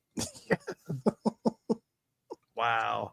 But not like the thing of it is like it's one of those things where like Tess Trueheart, that's Dick Tracy's girlfriend. They're like they're together, and like I said, she feels as though he takes the job more serious than her. And the whole thing settling down. Dude is about his job. And the job also involves a kid named the kid who ends up running across the gangsters that get mowed down by a flat top at the beginning of this in a card game, which is the funniest shit ever. And it was also peak William Forsythe just being William Forsythe. And it was dope. I also like the way that a big boy handles taking out the trash, putting people inside of a case, dousing them in cement, and then dropping them in the ocean. Yeah, just dropping them right there on the spot. That sucks. Clean. You know where the body's at. Hey, that's just as scary. That's just as scary as Lethal Weapon when old boy was underwater with the chick and stuff and the straitjacket. Man, dude, it's the fact that you're covered from head to toe in cement. So you can, even if you try to break out the box, the fucking cement, dude, it's the cement. You already dead. Yeah, so it's kind of like even if you finally pry out the cement, yeah. I don't know about that, man. Those are 1920s steamer boxes, which they're not World War II kind, but they're still tough. Like the World War II ones, those are still out in today, and they're never gonna die. So still. Be the fucking damn zombie apocalypse. Them shits is still fucking kicking. Not exactly Ford tough, more like Chevy lasting. That hard top Sanford and Son Chevy. Tevin, I agree. Yeah, I actually get those two. I got confused too. Yeah, because when Carol Kane and her kind of not the bath, big boy, not the bath, big boy. Yeah, big boy is basically pulling basically taking over everybody's territories, including one James Caan, who he basically car bombs, which is funny as shit. That was too he's like, hey, let him go. It's free country. It's like maybe he'll change his mind. It's free country for now. The explosion. Very sad. Very sad. It's very sad. Hey, did you like how James Caan did the whole thing? The white man stare down and then what? Why do we have to listen? Why do we have to follow you? Here's me, hey yo, James. You ain't had to be here. It's the stare. It's the 1,000-yard stare of. I love Mr. Khan. You want to redo that shot again? Mr. Beatty is using up his money for this movie. It was pretty much the bit from '89, from Batman '89. It really was. What if we say no? Well then, nobody wants a war. If we can't agree, we'll just shake hands and that'll be that. Yeah. Get the zapper. Nah, big boy Caprice just lets him go. I've already had his car set to be bombed. Also, 2008-ish edition Joker. I have a trick. Ta-da! Yeah, I'm gonna make this pencil disappear. I wouldn't do that. I would do that for you. No. I like the other one better from 2000. Shoot the gun. Oh my God! I was kidding. Aim at him again. You shoot the bang. It's the sign that actually pierces them. Oops. No, I wasn't. Gentlemen, I'm gonna need time alone. Gonna need a minute alone, boys. Yeah, the kid. Yeah. What about Bob and Hook? He was Peter Pan's son. He missed his baseball game. Yep. Jack. Yeah, Jack. Yeah. Kind of reminds me of Rocky's kid in the later Rocky movies, Balboa. He does. Even though I know it's the dude from the fucking sad movie on NBC, sad TV show on NBC, The Family. Anyways, crying black dude. Shit. So now I forgot now. But anyways, but nah, the whole thing with Big Boy basically taking over everybody's territory. I like how they just got straight to the proceedings on that. They didn't even waste any time trying to set up each individual ones. It's just nope, he's taking over everybody's territory. Either Off you rip. with him or not. Off rip, Done. just cause. What I did like, what I enjoyed was watching. It was watching Pacino be pure Tony Montana, like running around the dancers. My man is copping feels, smacking cheeks, and being the most abhorrent man ever. But when you have money, you can do that kind of shit. Or as the kiddies like to say today, being the most problematic character. I mean, if you're a gangster, you got to be problematic, and that's absolutely you have to. And who's gonna check you? Because the amount of times that he slapped Madonna. Bro, let me tell you something. Tell you something. That's not your business. Come here. You're my business. There is something to be said about how Pacino, even with all that makeup, he still has a charm to him that shines through. In that role, it is crazy. It's like, damn, it's Pacino. Real talk, kind of reminds me how Colin Farrell did Penguin in the show. That's what he reminded me of. Like looking at this movie, I said, dude, just take Tony Montana and the Penguin and put them together. Yeah, that's what this character is. Yeah, it's just he's just has a charming thing to him that makes you like, oh, that's why people are like gravitated towards him, because it's just like, who's going to really cross the big boy Caprice? Like, come on, like, and even down to, I could see it. Yeah, Macaulay Culkin was also supposed to be the kid, but he's like, he's doing Home Alone. Surprised it wasn't Elijah Wood. Well, who knew that by teaming up with Macaulay and doing The Good Son, it's like Macaulay's popularity. Let's go ahead and careen off that cliff for a hot second, and Elijah picks up. Elijah, we love you. You're a sexy young kid. I'm a what? You're a good young kid. We think you. God, but Elijah Wood was on Tiger Beat magazines, wasn't he? Yes, he was. I don't know. I don't care. I know. I'm assuming so. That's why white people stuff. So I get it. I understand. I was so used to knowing that Immature was on the cover of what was the black one called? Word Up. What was called? I forgot. I don't know. So it is. What was it it Word Up? That ain't funny. Was it called Word Up? Yeah, I think it was Word Up magazine. I mean, you got sisters. I think you got an older sister. She probably was collecting Word Up magazines. I'm about to say, don't look at me. I don't know. I don't remember. That's why I asked. There was a reason why I asked. I wasn't really sure. Nah, I just like how Tracy beat the shit out of this big dude that plays the kid's surrogate father and stuff. Breaks the thing and says, "All right, kid, now we adopted you. We're gonna take you to this off the corner diner that looks like it has some very 1950s semi-seasoned food, maybe. I don't know. Chris, that pumpkin pie looked good though. Chris, this was the 1940s. No, this is clearly before Hitler took over in charge in Germany. All right.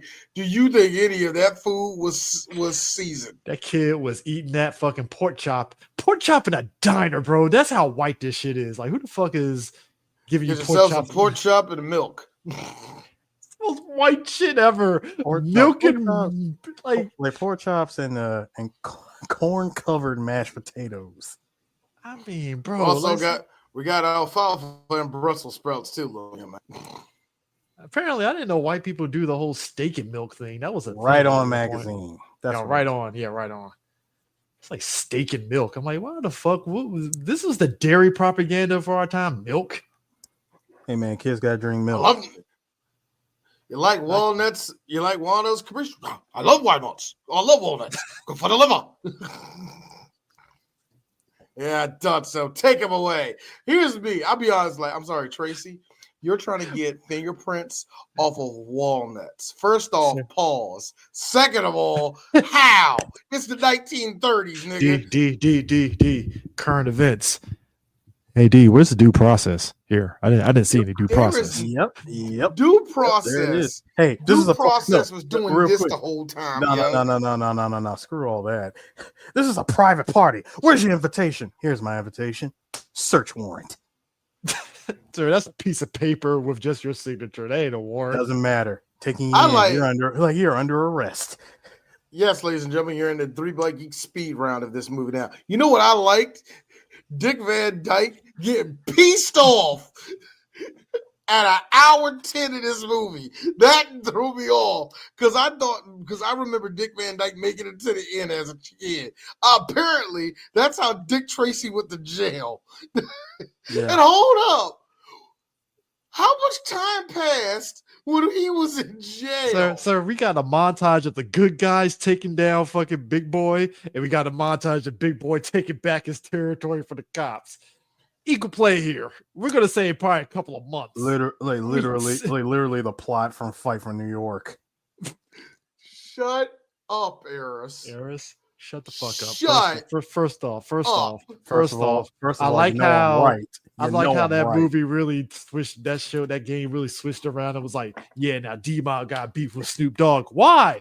Don't know, because it's Snoop Dogg. Wait a minute, am I cool with D-Mob now? No. First, yeah, you broke about a police custody, and then you go and you're fighting for him. You're taking all the clubs from Crow, and then Crow said, "No, and then you get pressured. You get pressured into taking the clubs back."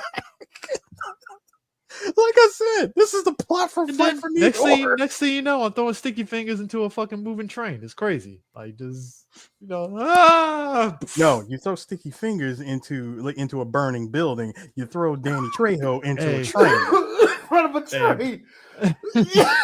Okay, so check this out, Super Smash. Woo! I got my man Big Dick making it to 100 years old. Just don't let him talk to JD Vance. Don't let this nigga come anywhere. I don't want no white people coming around Dick Van Dyke. You might be an agent ready to cough on him, and we can't have that. I cannot have it. We need this happy man. I don't need any Fox dye carriers being around him. Because here's the thing. God said, you thought with Betty White, you thought with Cecily Tyson. I need one of these with Stan Lee. With Stan Lee. I need one of these celebrities to hit the century mark. And I really, truly believe it's going to be Dick Van Dyke. But you want to know who else I think is going to be? The person that is 11 years his younger, and that's Warren Beatty. I got money. Yeah. Warren Beatty's going to make it to 100. Oh, he'll make it. I think Warren's going to make it. I think there's something, but that's what it goes back to this movie. When you look at it, there is something special a little bit to have been there, because if you tell somebody younger than us about Warren Beatty, be like, who the fuck is that guy? They're not going to have no What connection. Is Dick Tracy? Warren Beatty. We barely have any connection to Warren Beatty. Like Warren is 88 years old. I will tell you a movie though. That's why I say he's 11 years his junior. Dog, I will tell you a movie that I do recommend people watch. That is an older movie. Watch Bonnie and Clyde with Warren Beatty. Yes. It is a classic movie. Gotta be honest with you. Really gotta be honest with you. You kind of understand why women of a certain age, regardless of race, looked at Warren Beatty like, okay, I see it. I understand. The 1967 Bonnie and Clyde movie. That's something you gotta watch. I mean, it's kind of like what's my man from The Godfather? Shit. What? God damn it! I'm like blanking on his name now. First of all, I'm cracking up at D's freeze frame. Yeah. Are you referring to Marlon Brando? Yeah, Marlon Brando. Like, I've seen some older black women like, oh, Marlon Brando, and it's like, yeah, I've seen young Marlon Brando. I get it. I understand. Yep. Totally understand. Hell, you get it with some people with Dick Van Dyke, as we said, because it's like, yeah, I can see it. I understand. I watch Mary Poppins. I understand. Also with as far as producing goes, he was the producer. Freeze frame that D just did. I know it's this. Please print screen that. Please print screen that. Please. Alrighty.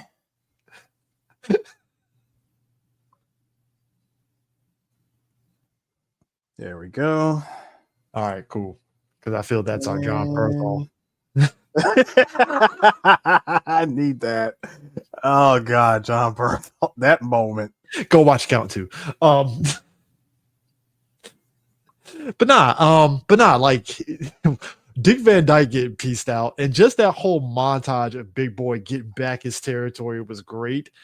I did enjoy how they found the bug in his room because my man knocked over a cup of coffee because of a cockroach, which I'm like, first off, you had an open like corned beef hash sandwich. So of course there's gonna be bugs near you. I mean, how long were you sitting up there for one thing? Thank you. Thank you. Like, you know. Like you attracting way too many insects. Like, can we not do that in current year? But you know, current year is just a bug that you can just have on your cell phone and just be in the comfort of your own home. So you know, back then. Well, yeah, that's right. In current year, we could just throw up illegal wires.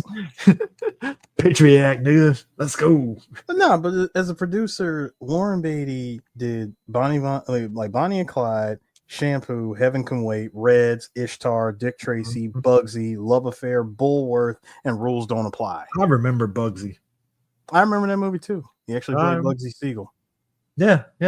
But speaking of which, did you just love the moment where he's like out after they blow up James Caan's car, and it's that whole like he's stuck on the side and he jumps on the pole? That felt so awkward. Like, was that Warren Beatty doing that stunt? Because from the way that it looked like he did hit his head on the pole. Yeah, it looked like it because I remember like that was the most awkward stunt ever. You just jumped on a light pole and then you jumped on the car. And I'm like, did you hurt yourself there, Warren? Consider that this was like Warren Beatty does take multiple takes. He did a lot of takes for every scene. I'm like, was this the best take that you went with? It's like, get Dick right now. And the car just pulls up. And then the way he just jumped on the car, I'm like, I guess that was the best shot they can get with that. So you're muted, D.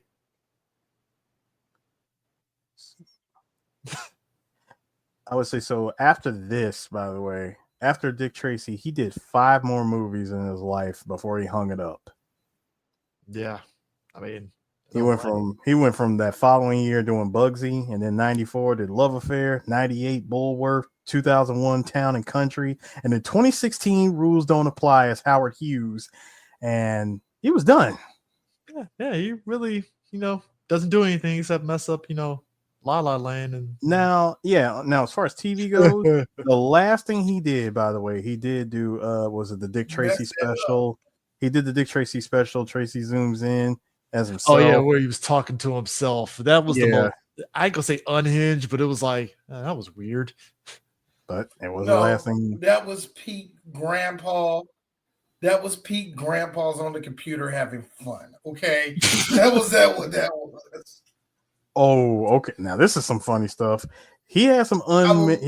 He has some unmade projects, by the way. So you know that he was supposed to do a sequel. He was developing a sequel to Dick Tracy in 2016, and he said that. Okay, let me point something out to that. So you're talking 2016. All right. Mm-hmm. We, at that point in time, were in a very MCU-esque sphere, right? Mm-hmm. So given that time period... You don't say! Well, I'm saying, given that time period, though, I don't think no studio wanted to have anything to do with, like D told me, pulp comics anymore. Like, that shit was done. That was something that was a bygone of the 90s. And that's why you're lucky to get an Indiana Jones movie in this time period, because that's the closest you're going to get to a pulpy type movie. Because who the fuck is going to watch Dick Tracy now? Nah, it would have been on Amazon or Hulu or Netflix. Think so? Yeah. You think so? Yeah. So you think it'd be kind of like a Scorsese Irishman thing where somebody would throw money at it just to have content on their property? Now, am I saying would it be picked up and have like four 45 to 50 minute parts? No. I'm not saying that. I mean, in going off of how he wanted to do the project, he was more so looking at it as just a straight up movie and not necessarily a series. Okay. I mean, but who's really going to, in 2016, who was really like, oh, we want a Dick Tracy movie? I'm just saying, streaming services. At that time, 2016 streaming services were picking. None of them wanted it. None of them wanted it. I mean, I'm sorry. Did he make something? No, I'm saying he was developing the project as of 2016, and he had been talking about doing the sequel ever since the first movie was released. He But my wanted thing to do a is, sequel. but I'm saying if you're trying to do a sequel, like I don't think anybody wanted it during that time, though. That's And if if nobody wanted it, hey, it's whatever. I got no. Here's another one for you. The sequel to his 1998 film was going to be called Bullworth 2000. nah. And it said this would have continued Yeah, where that the was never first right. film, and it The said way it continued Bulwark where ended, that shit hold never on, had let me a sequel. finish. It said it continued where the first film ended by satirizing the 2000 presidential election. No. Warren Beatty has like No, that's high okay. concept ideas. I just think after Dick Tracy, to me, again, passion project that it won the Academy for those, things that it got. Yeah, I think it also got best original screenplay, I believe. So like I get it. And like I said, you get the passion, and like I said, it made its money. But from what I remember, the studios basically were like, well, it didn't make Batman 89 money, so what the fuck? He wanted to do a movie on Liberace. Jesus Christ. Wait a minute, he wanted to make a Liberace movie? Yeah, he did. He was going to have Robin Williams play Liberace. Justin Timberlake was going to play, was it Scott Torson? Fuck out of here. I'm dead serious. And Oliver Platt was going to be Liberace's manager. Get out of here. Yeah, What was this? Okay. That's okay. This We ain't need that. oh, wait, hold on. What year was this? Is this Justin Timberlake and Mickey Mouse Club era? Hold on. This is Torson's memoir was eventually made into an HBO TV movie in 2013. So he was, and Johnny Depp was going to play Liberace's drug addicted plastic surgeon. That's a Johnny Depp thing, ain't it? Yeah. I mean, just Seymour Heller and Michael C. Hall was going to play Torson, Torson's first lover. Shirley MacLaine was going to be Liberace's mother. Sir, two things about Dick Tracy too as well. Number one, the typical 90s villain death of falling into the void of black. Oh, I love it. I love it. I love it so much. 90s, 80s, couldn't get enough of Sir, Bishop and Juice. No, Q. What? That's what I'm saying. No. First of all, Chris, you're all wrong. Bishop's death was just straight up into the dark.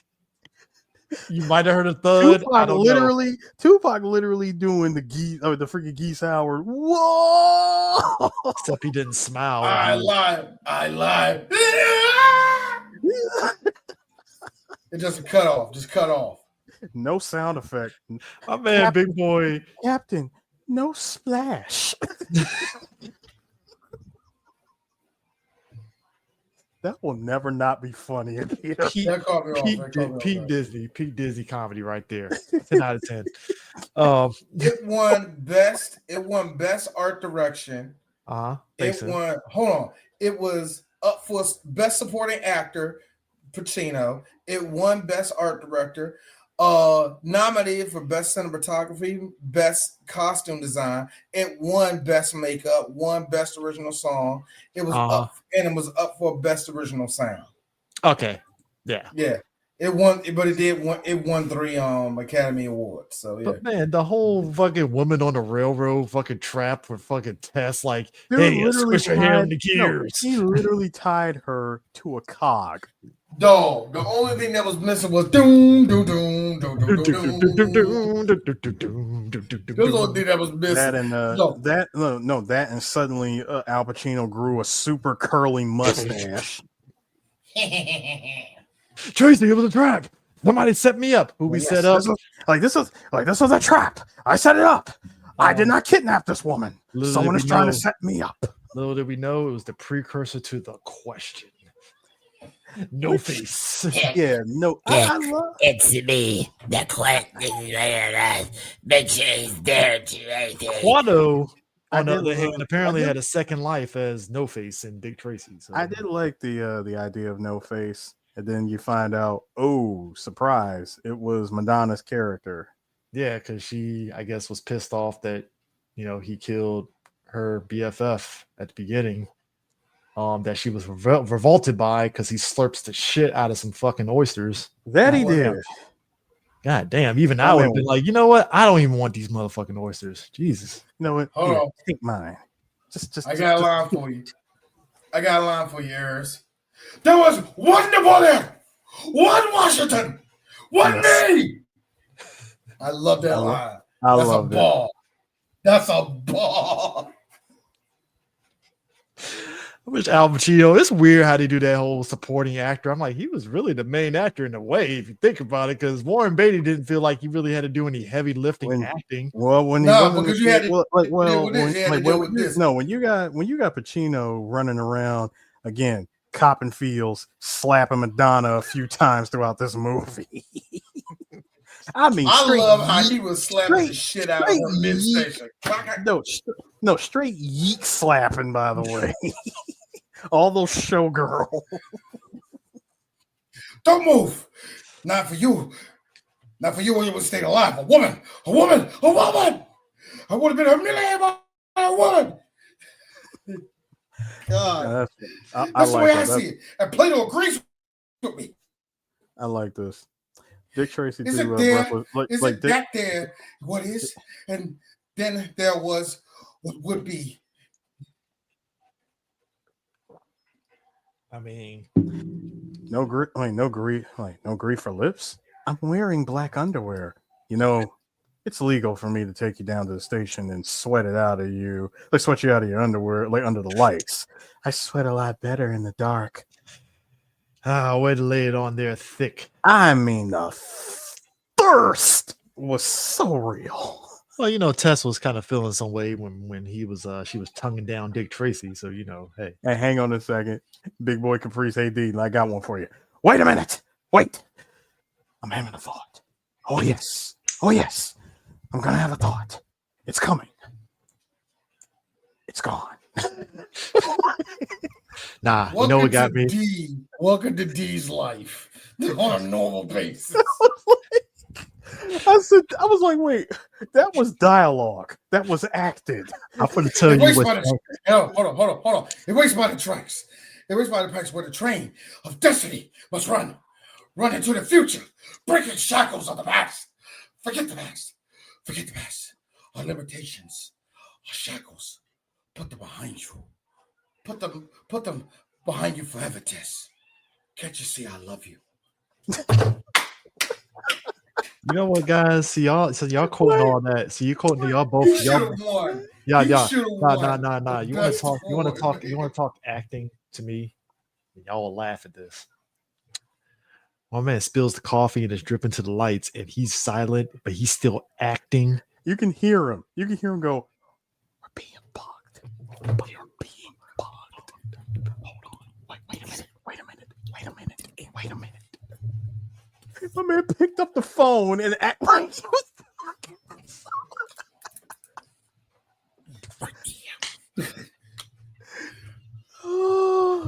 I swear that was acting.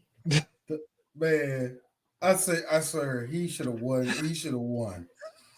Oh my God! Well, Al goes for this is one of the best things I've ever seen. Wait a minute. Gangster's car blows up. Very upsetting. Very upsetting. Sound like fucking Vince McMahon and shit. Like very upsetting. Police brutality, boys. Police brutality, boys. And this is the fifth time. Lucky for me, I don't bruise easily. Mr. Caprice, do you intend to take legal action against the city for false arrest? Why should I blame the city for something one man is doing? This Tracy character's unstable. The city should get rid of him. You mean if you don't get rid of him first? Who said that? Like my man just turned around and walked out. How your man just turned around. Like, yeah, who did say that shit? Like, I don't know who said that shit. Okay, Eris. I was going to say, yes, Al Pacino should have won. No, he shouldn't have. You know who won? The best supporting actor? Who? What makes you so funny? Because you're funny. No, Craig. No. Hold on, Chris. He's a big boy. He can talk. No, Anthony. It's like, no, Anthony. He's a big boy. He knows what he said. What you say? Funny how? How am I funny? He's just funny. No. Like, you know what I mean? You're just funny. No, I don't know. You said it. How am I funny? Get the fuck out of here. I love what the fuck makes me so funny. It was when he said, hold on, okay, hold on, let me get this straight because maybe I got it, I'm a little fucked up here. All right, funny how exactly how? Like, what am I? I'm a clown. I amuse you. I'm here to make you laugh. Is that what I am? What the fuck makes me so funny? Tell me. Hold on. Get the fuck out of here, man. I had him, didn't I? I had him. He's like, I worry about you, Henry. You might fold on the questioning. Yeah, the right person won. The white person won. Yeah, Joe Pesci deserved it 10 times over. Like D said earlier, this was Dick Tracy soundtrack was a Madonna album, pretty much. Yeah, pretty much. Yeah, similar. And this was. And you can say the same thing when it comes to Top Gun. That was just Kenny Loggins. Yeah, you know Kenny what I mean? Loggins. It was all same thing goes with Caddyshack. Caddyshack 1 and 2. It's just a Kenny Loggins album. It really is. So back then it was really like that.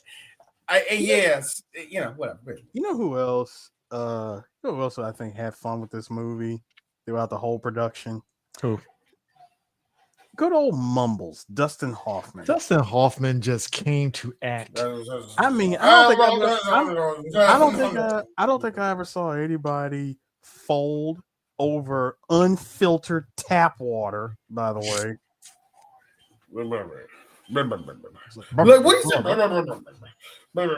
He's like, get him out of here, right? Look back at the end of the movie, and he's like, "You gonna tell us what's going on, Mumbles?" And then he started talking ish. I love how your boy Bubble. Then when he said Big Boy did it, when he replayed it back, it said Big Boy did it. And he was like, Big Boy. My man, he actually had a deciphering machine. I loved how at the end of it. Wait. I'll tell you everything. He's going to be down at the. I'm like, I got to be real with you. Dustin Hoffman did this on his off day. He really did. He was the Gilbert best Gottfried as Mumbles would have been interesting. He would have been unhinged. All right, I talk. He's down the street. No, because think about it. Think about every scene where Mumbles is literally mumbling. Can you imagine? No, can you imagine, honestly, just hearing nothing but Iago trying to mumble? You know what? Better yet, we didn't have Gilbert Gottfried for this. I'm glad he didn't get. Oh, boy! If they made this today, guaranteed.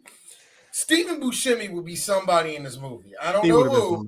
He would have been somebody. Now, where we're at with Hollywood people, there is definitely some old veterans that would have been on this and stuff. And your ass, George Clooney, would have been a part of this shit. I heard the person I heard the person that's going to be Dick Tracy is one of the most famous actors in Hollywood right now. And he's going to, it's going to be Chris Pratt. It's going to be Chris Pratt. Hey D, I have one more quote. They gonna give this. I got one more quote for you. I got one more quote for you. A man without a plan is not a man at all. Nietzsche. Swear to God, these goddamn quotes have me like, bro. No bull crap. No bull crap. I really need just a full list. I need a full list in audio form of Al Pacino just doing quotes. Now, but all's fair in love and business. Benjamin Franklin. Do you know why we love him? Do you want to know why we love him? Because he is a man that questions his actions. Do you know another villain who questioned his actions? A man that did this. Yes. And soon we will know we soon know where those Maximals are at. Wait a minute. No, we must not go down there. We must find another way. We loved it because Megatron constantly questioned himself. That's what he always was. Yes. But the more interesting part when you go, no. We should not do that because he's actually thinking it. Like no, I like when he thinks it. We're getting that on a different level. With no, D, I like it. No, D, I like it. No, D, I like it when he thinks it over. When he goes, No. Yeah, exactly. Because guys, Tevin, if you ain't for the Tevin. people, you can't buy the people. Lincoln. That's another good one. These are bars that we getting. These are true bars that we are getting. Full on bars. Trump wishes he could have these bars. Tevin, my wife was saying that as we was watching the movie. Yes, I think John Hamm would be perfect as Dick Tracy. I would say, let me see. Earth 752. John Hurt is Dick Tracy. I will also say this, and yes, they're meeting up again because they were co-stars with each other. Bring in my girl Christina Hendricks playing somebody. Sir. Christina Hendricks. With off a rip, Christina Hendricks is going to be what's her name? Tess, right? Yeah, she'd have been Tess. It's bringing them back together off of Mad Men. But yeah, I would do that. Thought about that. You do Dick Tracy now, and they want to go young. One of the fucking Skarsgårds. I don't think you would get a Skarsgård to do it. I don't think none of the Skarsgårds would be good for this. Now, that being said, I do think Bill can play one of the bad guys, but I wouldn't know who. I really wouldn't. Just can't have a Rock 8 abs on the set here. You can't do that. Nah, it's not gonna be Rock 8. It won't be the Rock with 8 abs, CJ. But we will get a gun kata fight with Yayan. Yeah. You know what? Of course. Yayan in the Dick Tracy movie. Do you know what I actually see doing this? And I'm not even playing with you, Glenn. First of all, how did he get there? Your boy, I'm gonna mess up his last name because I'm blanking on his last name. Your boy Dennis from Always Sunny. He could play somebody in this movie. Ooh, I wouldn't know who, but yeah, it will be a comedy spot. Like I could see him playing Flat Top. Key 88. Like I can see you putting 88 keys. 88 keys. Yeah. You can see the fucking names, man. God damn. I can really legit see Dennis off of Always Sunny playing somebody in this joint. I would actually also say probably Charlie Day, but not Charlie Day. I'm gonna bring in something that I always thought was interesting. D, you and I watch a lot of Looney Tunes cartoons. Do you remember when Daffy Duck was going through the books on the shelf? And inside of each book, this is like when the bookstore was closed and everybody that was on the cover of the book, came to life. And I remember when he went through the Dick Tracy portion of that cartoon, we saw the following villains that I would love to see brought in as like a crazy crossover. You had Doubleheader. I fucking remember this now. Core memory unlocked. Holy crap. Doubleheader, Neon Noodle. Let's stop talking. No, let me finish. Stop talking. Let me finish. You said the best person. No, I know. Neon Noodle. Now let me finish. No, let me finish. Neon Noodle. Pumpkinhead. Literally, there was a dude named Pumpkinhead. Pickle Puss. Batman, a literal bat, an actual baseball bat named Batman. It was like triple header or something. No, it was double header. It was double header. Like double header. God, what was the other one? Eraserhead. Yeah. No, that's right. I'm gonna erase you out. See, the Eraserhead one. I don't even think he was even part of the Dick Tracy villain lineup. I don't think he was. I don't know. Now, the character was saying, they were based off of pulp villains and all of these junks where it would be some wacky shit like that. So, Double header and Neon Noodle. Literally, you know how expensive that would be to make a character named Neon Noodle? Dude, Jukebox Jaw, though, bro. Yeah, that's a name. That's a character, Jukebox Jaw. It's like a James Bond villain, like the fucking Jaws and shit. That sounds like the King Shark. That sounds like a skeezer that hang out in the back of the jukebox. First off, DC Comics is genius. You mean to tell me there's a motherfucker named King Shark that's just a talking shark that just beats? All right, cool. I dig it. And depending on who's writing it and directing it, literally eats people. James Gunn, when he gave me King Shark in the Suicide Squad movie, I was like, you know me. You win. You know me. I'm sorry.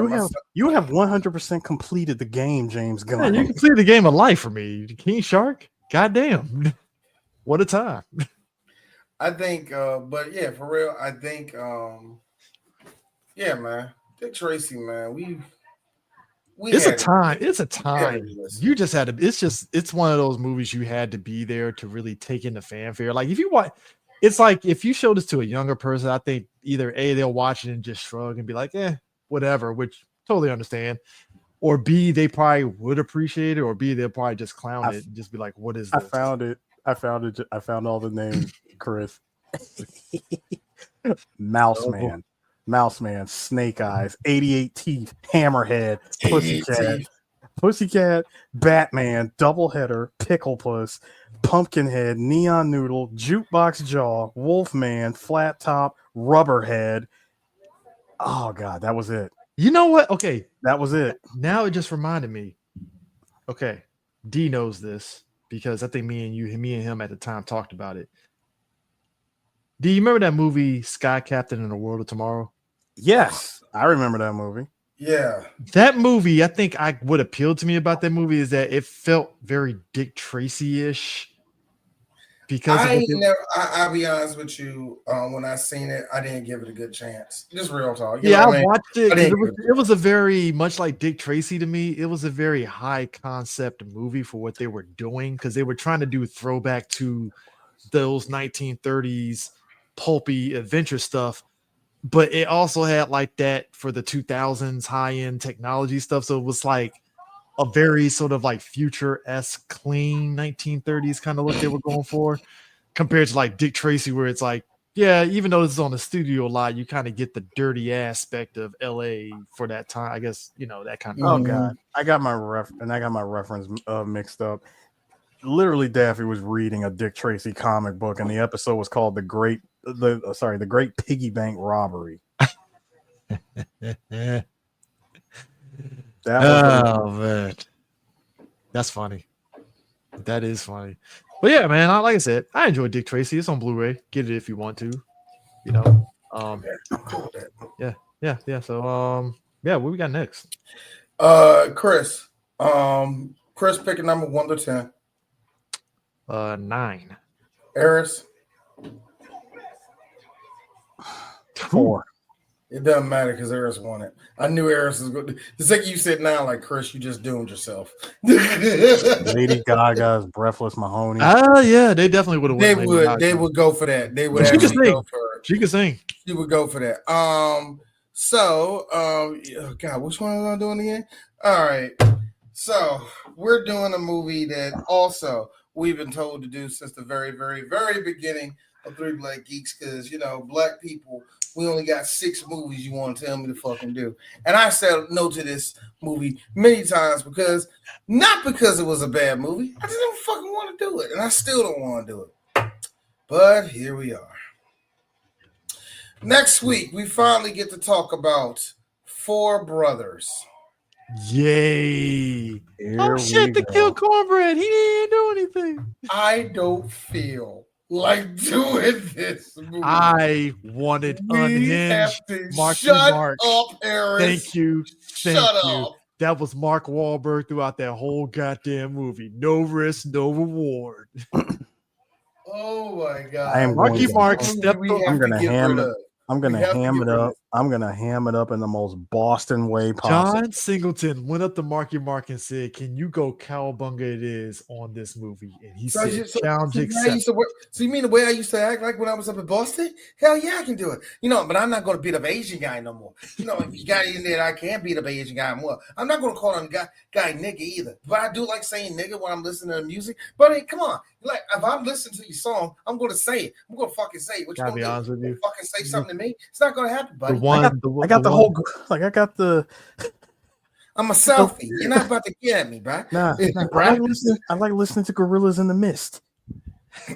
So what? So I'm listening to a little Ice Cube. I'm in the hood. I'm having a good time, right? Some guy coming in. You want to know? You say fucking nigga. I said nigga because I'm listening to Ice Cube. You know the most racist thing? Respect. You know the racist thing about 4 Brothers? When Marky Mark is on that basketball court. No, when the Marky Mark is on that basketball court, all them black folks, I got the rock now. Right now. I'm like, that is racist, sir. Because Mark Wahlberg is racist. You know the only thing that Mark Wahlberg needed to do in that Mark moment, Wahlberg is you racist. want to know what he needed to do in that moment, Chris? Mhm. He just needed to slap some grape soda out of a dude's hand that was just sitting there innocently watching the game. He was minding his own business, watching the game. He just needs to walk. He just needs to walk right over. He sees the grape soda, smack it out of his hand. No. And first off, Ayers. Great. Or even better. Sir. Even better. Throw the basketball at him. No. First off, sir. First off, sir. Grape soda is too predictable. It has to be a grape hug. You see. It has to be. No, he was at a game. He was at a game. He could afford a grape soda. It wasn't a hug. A bag of pork rinds. This wasn't a pickup game in the parks, Chris. This was an actual. A bag of pork rinds, this was an actual court. Sausage. A Rock Creek. First off, you don't disrespect Rock Creek like that. Don't do that. I'm saying, look, you say ghetto, and I'm saying a ghetto meal that a whole lot of Shaquanas, Laquitas have fed themselves when they were pregnant. They're feeding the youth of America. Gross. But yeah, we get to watch unhinged Marky Mark and Andre 3000 trying to act serious, and yet somehow Tyrese end up acting over Andre 3000 in this movie in a weird way. No, Chris, you want to know why? When his love interest is one Sylvia Virga. I mean, come on. And also, Chris, definition of crazy. Chris, look at me. Look at me. Andre can't act. Well, you know, people. He can play the flute. You know, Play black. the flute. He can play the hell out of some drums. He can play the guitar. You know, black folks he will can whoop play our that ass. flute, though. But you know, black folks. Him, Beyonce, Nas, T-Boz can't act. But here's Stop. the thing. Black folks are gonna be on their necks now because they're gonna be like, but what about Idlewild? And I'm like, y'all, whatever. Okay. And I love it when they try to bring up Idlewild. Y'all don't even like the soundtrack. What makes you? No. The comment section about to get lit up right now because he said that. I don't like I really don't, for real. Be the most action comment section. They lie. They lie so much on Andre. That's their way of trying to sound smart. As a real Outkast fan, I see so many fake wannabe Outkast fans because they think I like Andre, therefore I'm a little bit deeper because he like says like the zodiac in his zodiac signs in his song, so therefore he's deep. You know who's a bad actor? You know who's a bad actor that's a rapper that's better than Andre 3000? Common's good. Common actually is a decent actor. I'm not even joking about it. He's actually a pretty decent actor. So he didn't do bad fighting either. So there you have it, ladies and gentlemen. Like next time we'll be back with Attack of the Puppet People. I'm sorry, I meant Four Brothers. Is that a rat? That's a dog. That's a dog. It's supposed to be a dog. You're about to shoot a dog. Anyways, good night, people. Dog's dying, man.